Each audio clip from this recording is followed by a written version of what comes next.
Once again, welcome everyone. I'm Shivani Sharma again here with the new video on share capital.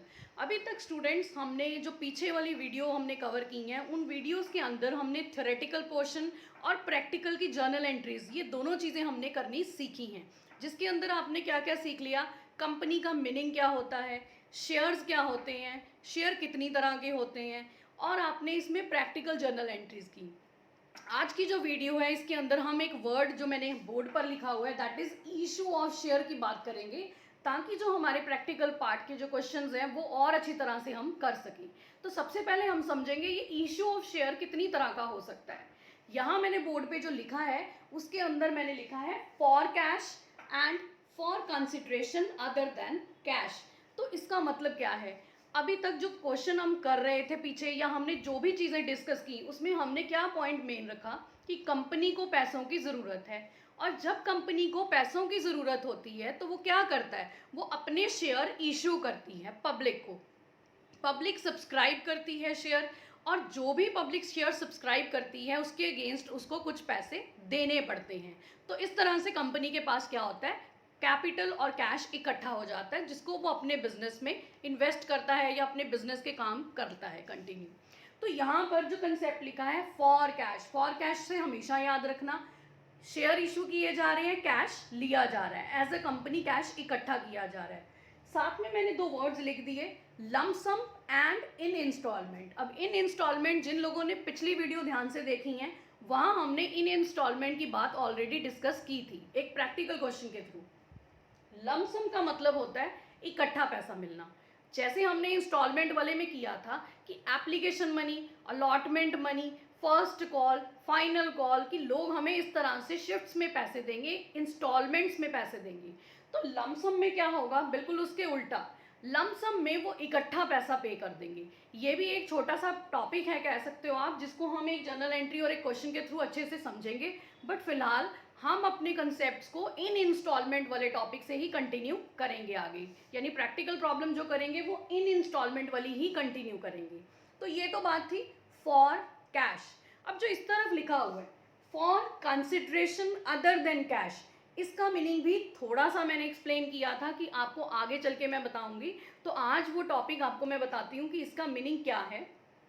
For consideration other than cash मतलब share issue हो रहे हैं, क्योंकि मैंने ऊपर लिखा हुआ है कि इशू ऑफ शेयर है, या तो कैश के लिए होगा या फिर कंसिडरेशन अदर देन कैश होगा, मतलब इसमें कैश का कोई रोल नहीं है। कंपनी अपने शेयर्स इशू कर रही है, बदले में कंपनी को क्या मिलेगा अगर कैश नहीं मिलेगा। इन रिटर्न कंपनी क्या कर रही है, किन सिचुएशंस के अंदर कंपनी कैश के बिना शेयर्स इशू कर रही है। For the purchase of asset, से हमने कोई मशीनरी खरीदी, अब हम जब मशीनरी खरीद रहे हैं तो जो भी उसका वेंडर है हम उसको पैसे नहीं देंगे, हमने उसको कहा कि आप हमारी कंपनी के शेयर ले लीजिए, आपको अगर हमने कितनी भी पेमेंट करनी है हम उसको शेयर से मल्टीप्लाई करके उस अमाउंट को उसको शेयर्स इशू कर देंगे। Next is for the purchase of the business. कई बार क्या होता है कि हम कोई बिजनेस भी खरीदते हैं, तो एट दैट टाइम ऑल्सो हम अपनी कंपनी के शेयर क्या कर सकते हैं कि कैश नहीं, हम शेयर इशू करेंगे आपको। Next is to the promoters, यहाँ पर भी हमने क्या किया है, हमने प्रमोटर को शेयर इशू किए हैं उसकी सर्विसेज के लिए। तो इस तरह से यहाँ हमारी कैश ट्रांजैक्शन नहीं हो रहे हैं, सिर्फ कंपनी में शेयर इशू किए जा रहे हैं। तो इन दोनों का डिफरेंस आई होप आपको अच्छी तरह से क्लियर हो गया हो। इसके बाद जो टॉपिक है that is price of share. अभी तक हमने जो क्वेश्चन किए या जितना भी प्रैक्टिकल हमने डिस्कस किया उसमें शेयर के प्राइस की बात की थी, 10 रुपये, 100 रुपये, या फिर शेयर 20 रुपये का भी हो सकता है। तो that is the price of the share. Now the next is issue price of the share. अब जो भी चीज़ आप इशू कर रहे हैं उसकी कोई ना कोई कॉस्ट, कोई ना कोई प्राइस पहले से ही डिसाइड की जाएगी। अब वो प्राइस किस तरह की होती है, एट पार या फिर एट प्रीमियम। अब एट पार क्या है, अभी तक जो हमने क्वेश्चंस किए उसमें शेयर लिया था हमने 100 रुपीज़, हमने कहा था हमारे एक शेयर का जो प्राइस है that is 100 rupees, 10 rupees, 20 rupees. तो वो एट पार क्या हुआ, 100 रुपये का शेयर जब 100 रुपये में ही इशू किया जाएगा तो उसको बोलेंगे at par, issue at par, share issue at par. तो ये क्या हो गया हमारा एट पार। ये फेस वैल्यू ऑफ शेयर भी कह सकते हो इसको। एट प्रीमियम का मतलब होता है 100 रुपये का शेयर है बट हम उसको 100 रुपये का इशू नहीं कर रहे हैं, हो सकता है हम उसको 120 रुपये पे इशू करें। तो अगर इस तरह से कंडीशन आती है तो वो उसको बोला जाता है एट प्रीमियम, मतलब शेयर इशूड एट प्रीमियम। अब यहाँ पर आप कहोगे कि प्रीमियम में क्यों इशू किया जा रहा है, इसका कंपनी को क्या बेनिफिट है। 100 का शेयर 100 में बिक रहा है, ये बात समझ आ रही है, बट 100 का शेयर 120 में इसलिए बिक रहा है कि हो सकता है उस कंपनी की रेपुटेशन मार्केट में बहुत अच्छी है, लोग उस कंपनी के शेयर बहुत जल्दी खरीदना चाहते हैं। तो इन दैट केस कुछ कंपनीज अपने शेयर इशू करती हैं और प्रीमियम पर इशू करती हैं। अब इससे पहले क्या था, शेयर डिस्काउंट पर भी इशू किए जाते थे, बट जो न्यू अमेंडमेंट हुई है एक्ट के अंदर 2013 कंपनीज एक्ट के अंदर, तो उसमें डिस्काउंट का जो इशू पार्ट था उसको वॉइड कर दिया गया है। तो स्टूडेंट अगर बुक्स में आप कहीं डिस्काउंट पे इशू देख रहे हो शेयर्स की, तो वो एज पर लेटेस्ट जो रिकमेंडेशंस हैं उसमें हम शेयर्स को इशू डिस्काउंट पे नहीं कर सकते। सिर्फ एक ही कंडीशन है, जहां हमने स्वेट इक्विटी शेयर्स के बारे में पढ़ा था, वहां हम डायरेक्टर्स को ही सिर्फ डिस्काउंट पर शेयर इशू कर सकते हैं।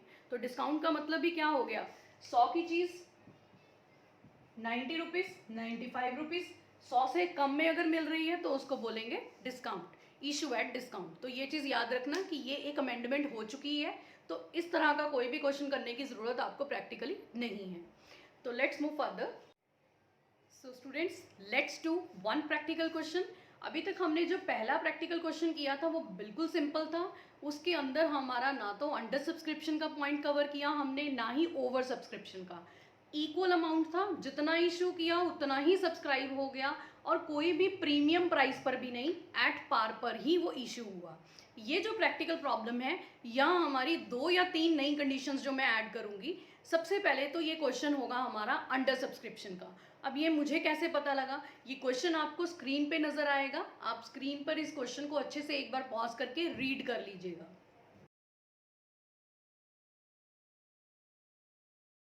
अब इस क्वेश्चन को रीड करने के बाद मैंने आपको 3 पॉइंट्स बताए थे, 3 तरह की capital, authorised, issued and subscribed. In question को करने का सबसे सही तरीका ये है कि क्वेश्चन में से जो मेन इन्फॉर्मेशन हमें चाहिए उसको हम साइड पर कहीं नोट कर लें, और उसके बाद क्वेश्चन को एज पर द जो इन्फॉर्मेशन गिवन है हम सॉल्व करना शुरू कर दें। तो मैंने भी वही किया है, मैंने ये पहले तीनों कैपिटल के नाम लिख दिए, ऑथराइज्ड, इशूड एंड सब्सक्राइब्ड। अब इसमें से याद रखना ऑथराइज कैपिटल का कोई काम नहीं है, वो मैंने वैसे ही लिखी है ताकि आपको डिफरेंस पता लग जाए। Next is issued capital. तो इस क्वेश्चन के अकॉर्डिंगली जो भी कंपनी इशू कर रही है capital, that is 25,000 shares at the rate of 10 each, मतलब ये कैपिटल इशू की जा रही है। तो मैं यहाँ लिख देती हूँ 25,000 shares at the rate of 10 each. अब इस क्वेश्चन के अंदर एक नई चीज ऐड कर दी उसने, ये इशू वो प्रीमियम पर कर रहा है, और ईच के बाद उसने लिख दिया एट 20% प्रीमियम, मतलब इस तरह से एट 20% प्रीमियम। तो अब हमें कैसे पता लगे प्रीमियम का अमाउंट कितना है, तो अमाउंट कैसे निकालोगे, एक शेयर 10 रुपीज का है और 20% प्रीमियम की बात कर रहे हैं वो, तो 10 का 20% कितना होगा, दिस इज 2 रुपीज़। तो यहाँ हमें पता लग गया कि 10 रुपये हमारी जो फेस वैल्यू है शेयर की, और 2 रुपये प्रीमियम है, और हमने टोटल कितना पैसा है जो मंगवाना है, इशू प्राइस कितना होगा शेयर का, दैट इज 12 रुपीज़। तो यहाँ हमारा जो प्रीमियम का अमाउंट आएगा वो क्या आएगा, 2 रुपीज़। तो मैंने यहाँ छोटा सा लिख दिया 2 rupees. Next is subscribed capital. ये सब्सक्राइब्ड कैपिटल कितनी है, अब आपकी बुक्स के अंदर या तो लिखा होगा कि लोगों ने सब्सक्राइब किया है, इतने शेयर सब्सक्राइब हुए, या फिर लिखा हो सकता है applications for 20,000 shares were received. इसका मतलब क्या है, कितनी एप्लीकेशंस आई, 20,000, इसका मतलब 20,000 शेयर्स की सब्सक्रिप्शन हुई है।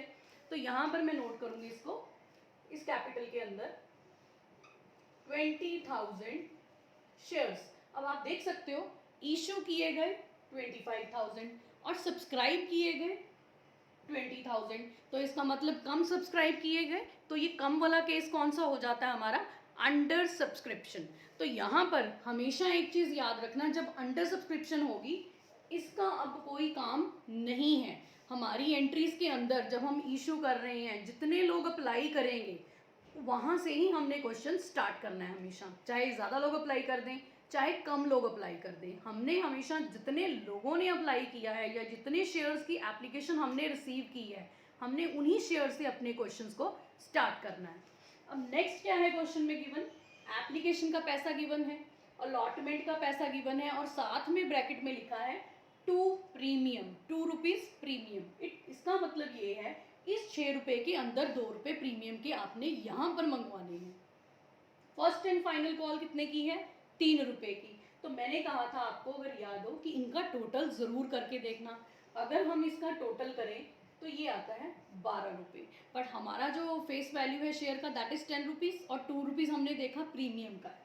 तो इसका मतलब क्या है, अगर मैं यहाँ लिख दूँ 4 + 2, तो ये 6 रुपये तो बन ही गया अलॉटमेंट का। यहाँ पर कितना आएगा, 10 + 2 = 12। तो इस तरह से आप अपनी क्वेश्चन को ज़रूर चेक कीजिए टोटल करके कि ये जो अमाउंट है ये हमारा कितना आ रहा है, कम आ रहा है या ज़्यादा आ रहा है, या कई बार बैलेंस भी कहा जाता है कि balance in first and final call, तो उस टाइम पर भी इसकी ज़रूरत आपको पड़ेगी। तो बेटर है इसकी हैबिट बना लें, पहले से ही प्रीमियम और अलॉटमेंट को प्लस फॉर्म में लिखना शुरू कर दें। लास्ट इसमें जो एक पॉइंट और मैं ऐड किया इस क्वेश्चन में, on 2000 shares final call was not received. अब यहाँ पे मैंने एक कॉल इन एरियर का पॉइंट भी ऐड कर दिया कि 2000 के कोई शेयर्स थे, किसी भी को भी इशू किए हुए थे, उन्होंने हमें final and first and final call के जो 3 रुपये हैं वो नहीं दिए। इसका मतलब बाकी सारा पैसा तो हमारे पास आ चुका है। तो अब ये जो पॉइंट्स आपके पास आए हैं, एक प्रीमियम का पॉइंट, एक कॉल इन एरियर का पॉइंट और एक अंडर सब्सक्रिप्शन का पॉइंट, हम इसको इकट्ठे देखेंगे किस तरह से सॉल्व करना है। तो अपनी पहली एंट्री की तरफ चलते हैं कि फर्स्ट एंट्री हमने क्या की थी, कि पहली एंट्री में हम एप्लीकेशंस रिसीव करते हैं और एप्लीकेशंस का पैसा भी हमारे पास आता है।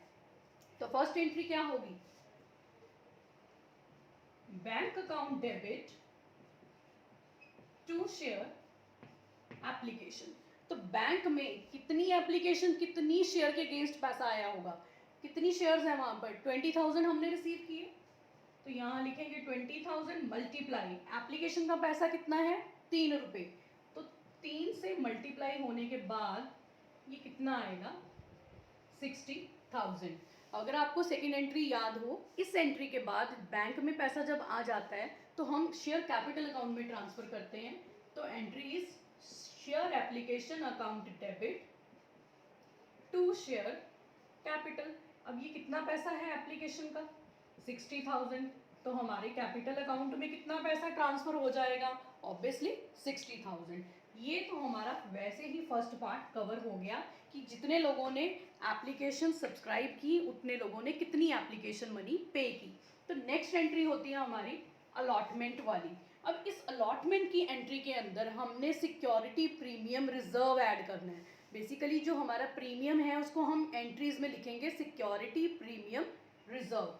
तो ये किस तरह से थी, पहले हम ड्यू की एंट्री कर रहे थे, share allotment account debit to share capital to security premium reserve. अगर मैं SPR भी लिख दूं तब भी आपने अपनी एंट्री के अंदर लिखना है सिक्योरिटी प्रीमियम रिजर्व अकाउंट, पूरा कंप्लीट। तो यहाँ पे देखते हैं किस तरह से अमाउंट आता है, कितने शेयर्स हैं, 20,000। हमने अलॉटमेंट में टोटल कितने पैसे मंगवाने हैं, 6 रुपीज़, 6 रुपये ही थे। This is 1,20,000। अब कैपिटल के अंदर कितने पैसे आएंगे, 20,000 multiply 4, 20,000 multiply 2 rupees of premium, वो हमारा SPR अकाउंट के अंदर ही आ जाएगा। तो यहाँ कितना कितना पैसा आएगा, 40,000 एंड 80,000। अब आप देख सकते हो इन दोनों को अगर ऐड कर लें तो कितना बनेगा, 1,20,000। तो ये एंट्री भी कोई प्रॉब्लमेटिक नहीं थी, बिल्कुल सिंपल है, सिक्योरिटी प्रीमियम रिजर्व को क्रेडिट किया जाता है।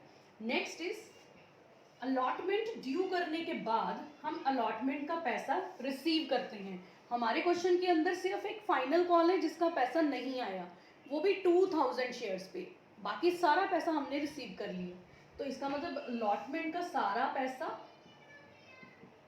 आ चुका है। तो लिखेंगे टू शेयर अलॉटमेंट। अलॉटमेंट में कितना पैसा आना चाहिए था, कितना पैसा ड्यू है, 1,20,000। तो कितना लिखेंगे, बैंक में कितना रिसीव हुआ, ऑब्वियसली 1,20,000। तो ये हमारी अलॉटमेंट की एंट्री भी पूरी हो गई। अब नेक्स्ट आ जाती है हमारी फर्स्ट एंड फाइनल कॉल। तो सबसे पहले share first and final call due करते हैं।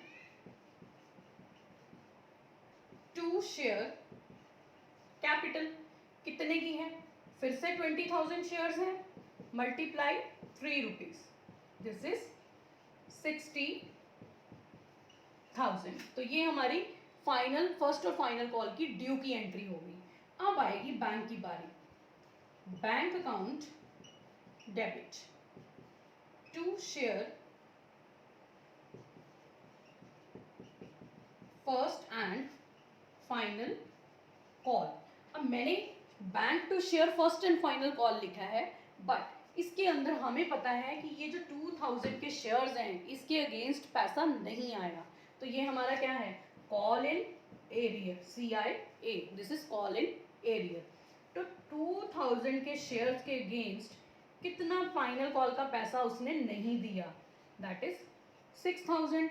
इसका मतलब सबसे पहले तो ये समझो कि अगर ये 6,000 नहीं आए तो मतलब 60,000 जो हमने फर्स्ट कॉल में मंगवाने थे, अगर 60,000 में से मैं 6,000 माइनस कर दूं तो इसका मतलब क्या बन जाएगा कि मुझे फाइनल कॉल में टोटल कितने पैसे मिले हैं, 54,000।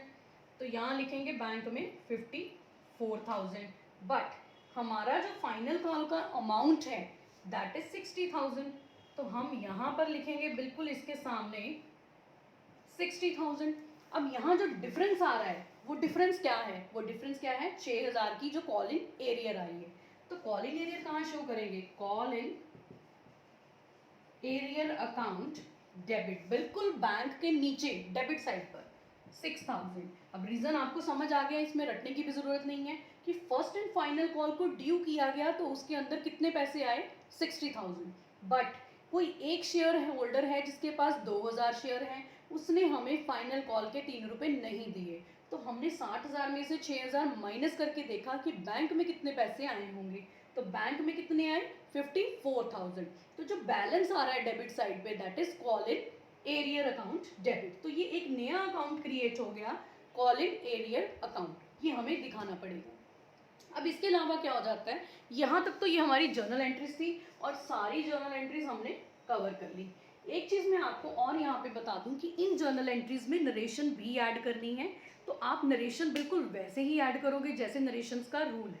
जैसे यहाँ पर बैंक में एप्लीकेशन मनी रिसीव हो रही है, बीइंग एप्लीकेशन मनी रिसीव्ड, आप ये लिख सकते हो 20,000 shares at the rate of 3। Being application money transfer to share capital account, being allotment money due, being allotment money received. इस तरह से ड्यू रिसीव्ड आप करके अपनी एंट्रीज की नरेशन को जरूर लिख लेंगे। इसके अलावा इन क्वेश्चंस के अंदर कई बार हमें बोला जाता है कि कैश बुक क्रिएट करो, कि आपकी जो एंट्रीज हैं बैलेंस शीट में आप बनाओ, कि बैलेंस शीट में रिकॉर्ड करके दिखाओ, या फिर कैश बुक भी क्रिएट करो। तो कैश बुक से बच्चे कंफ्यूज हो जाते हैं कि एंट्रीज तो हम बैंक की कर रहे हैं, कैश बुक का कैसे क्रिएट किया जाए। तो स्टूडेंट्स, आपने +1 क्लास में जब कैश बुक का चैप्टर किया था वहाँ हमने cash book with bank column की थी, अगर आपको याद हो। तो अगर विद बैंक कॉलम हमने वहाँ पे की थी तो यहाँ पर भी कैश बुक बैंक कॉलम की ही बात हो रही है। आपने कुछ और चेंज नहीं करना, जस्ट जो बैंक वर्ड लिखा हुआ है उन एंट्रीज का अमाउंट उसमें ट्रांसफर करना है। अगर इसी क्वेश्चन को हमने ट्रांसफर करना हो कैश बुक में तो कैसे करेंगे, लेट्स सी। यहाँ थोड़ी जगह बना लेते हैं।